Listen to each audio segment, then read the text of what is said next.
3 anneaux pour les rois elfes sous le ciel. 7 pour les seigneurs nains dans leur demeure de pierre. 9 pour les hommes mortels destinés au trépas. 1 pour le seigneur ténébreux sur son sombre trône, dans le pays de Mordor où s'étendent les ombres. Un anneau pour les gouverner tous. Un anneau pour les trouver. Un anneau pour les amener tous et dans les ténèbres les lier, au pays de Mordor où s'étendent les ombres. Aujourd'hui, je vais vous parler des anneaux de pouvoir au-delà de l'anneau de Sauron. Bien sûr, il y eut les grands anneaux, tels les 3 des elfes, les 7 des nains et les 9 des hommes. Mais il y en eut aussi un nombre incertain d'anneaux magiques moins puissants.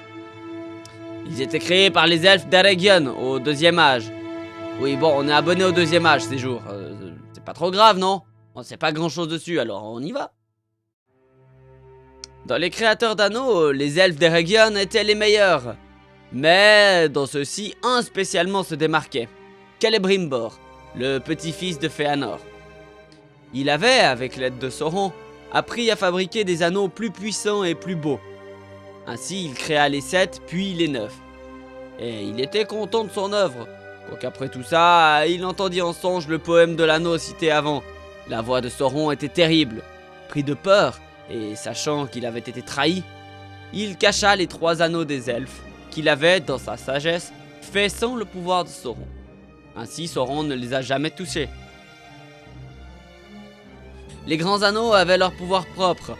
Alors ainsi, ceux des nains étaient tournés vers l'amassage de trésors, alors que ceux des hommes étaient versés dans l'acquisition de pouvoir et de gloire, là où ceux des elfes, Narya, Nenya et Vilya, donnaient respectivement le courage de combattre le mal pour Narya, que portait Gandalf.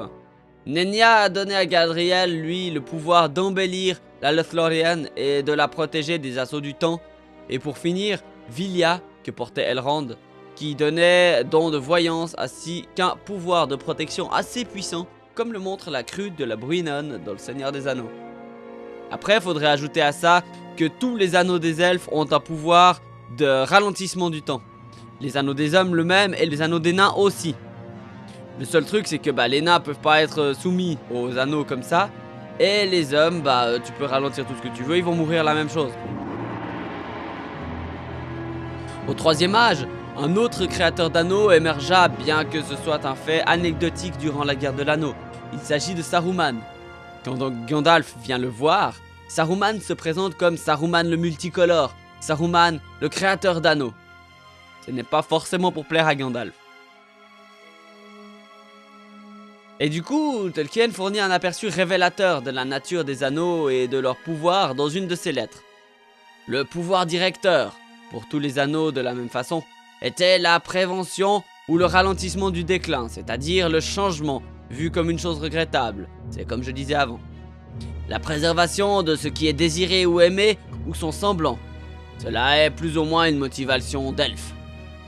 Mais aussi, ils accroissaient les pouvoirs naturels d'un possesseur, s'approchant ainsi d'un caractère magique. Une motivation facilement corrective vers le mal, un désir pour la domination.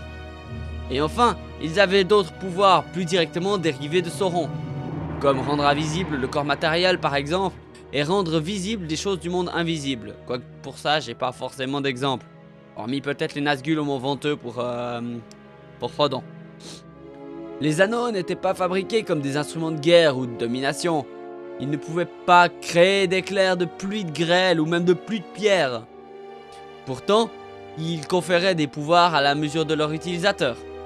Un grand anneau dans les mains d'un faible ou d'une moindre personne ne pouvait avoir d'effet au même degré que pour un sage ou une noble personne. On va noter par exemple les modes Galadriel à Frodon, Lothlórien. Gandalf ne vous a-t-il pas dit que les anneaux confèrent un pouvoir proportionné à la mesure de chaque possesseur? Avant d'être en état d'user de ce pouvoir, il vous faudrait acquérir une force beaucoup plus grande et entraîner votre volonté à la domination des autres. Elle lui dit ça, Galadriel, au moment où Frodon lui dit « Si j'ai vu votre anneau, pourquoi est-ce que je ne suis pas autorisé à voir les autres porteurs d'anneaux ?» Et Galadriel lui répond qu'il n'a pas essayé, et qu'il ne faut pas qu'il essaye. Comme il a été précisé, les 7 et les 9 furent à l'origine fabriqués par les elfes, et n'étaient pas mauvais jusqu'à ce que Sauron forge l'unique, et prit plus tard ses anneaux par la guerre. Leur utilité initiale était de ralentir le passage du temps et de préserver la beauté, mais bon, ça je l'ai déjà dit 3 fois.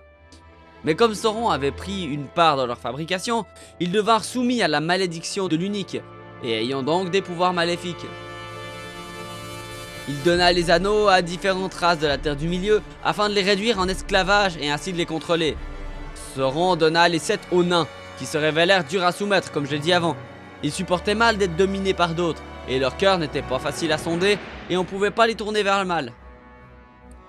Ils se servirent des anneaux que pour amasser des richesses comme je le disais avant. Un puissant amour de l'or allié à une rage incandescente leur vint au cœur. Cela implique que leurs anneaux avaient d'autres pouvoirs mais qu'ils n'étaient pas utilisés.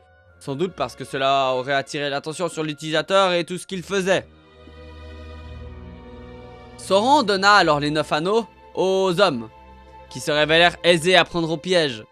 Il était dit que ceux qui se servirent des 9 anneaux devinrent les puissants de leurs époques, rois, sorciers et guerriers d'antan.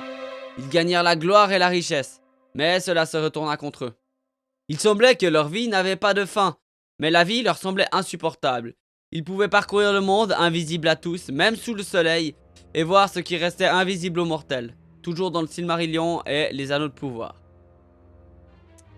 Selon la lettre numéro 131 de Tolkien donc, les 7 et les 9 confèrent l'invisibilité à l'utilisateur aussi bien qu'une vie indéfinie. De plus, la propriété de rendre le porteur invisible semble être un pouvoir contrôlable, pas toujours activé, mais plutôt une possibilité lorsque le porteur désirait être invisible.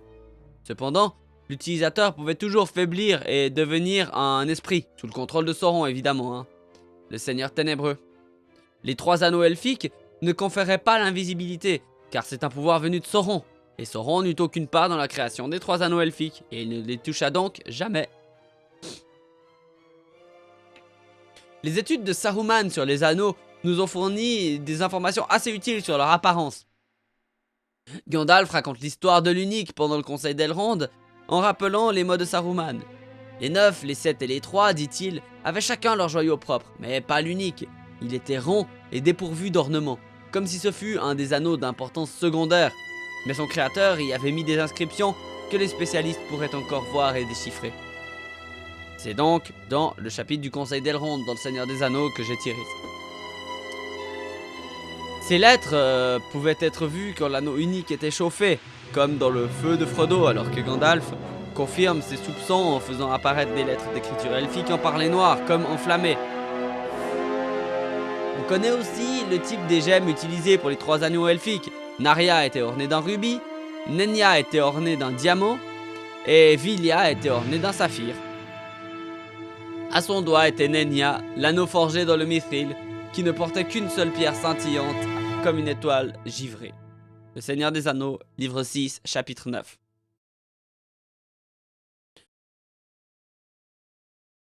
Ce dont étaient faits les anneaux autres que les anneaux elfiques n'est pas connu. Peut-être dans la mesure où ils étaient la création de Celebrimbor seul, et séparés de différentes natures que les autres anneaux, ils étaient tous faits de mithril. Mais il apparaît à partir de la description précédente comme une singularité par Tolkien à Nenya, donnée comme distinct et différent, en disant que l'anneau de mithril, comme s'il impliquait que les autres anneaux étaient faits d'autres matériaux comme l'or. De même pour les 7 anneaux des nains, nous savons qu'ils étaient faits d'or, quand il est dit qu'au départ de chacun des 7 trésors des anciens rois des nains, il y eut un anneau d'or. Dans tous les cas, on ne sait pas trop quelle gemme était utilisée pour les anneaux. De même, pour les 9, il n'y a rien d'écrit qui explique quoi que ce soit sur de quoi ils étaient faits ou de quel type de gemme ils comportaient. Cependant, on peut s'accorder sur le fait qu'ils étaient eux aussi faits d'or ou d'argent, ou en tout cas d'un métal précieux. Je pourrais encore vous parler des anneaux de pouvoir durant des heures, mais je n'en ferai rien car le sujet est ardu. C'est vraiment difficile de démêler les écrits valides des essais issus des contes et légendes inachevées, des lettres de Tolkien et des écrits des nouvelles traductions aussi. Ainsi, je vais vous laisser comme d'habitude aller faire un tour sur mon Utip et vous abonner sans oublier de sonner la cloche si vous avez envie. Et à très bientôt en Terre du Milieu. Ciao!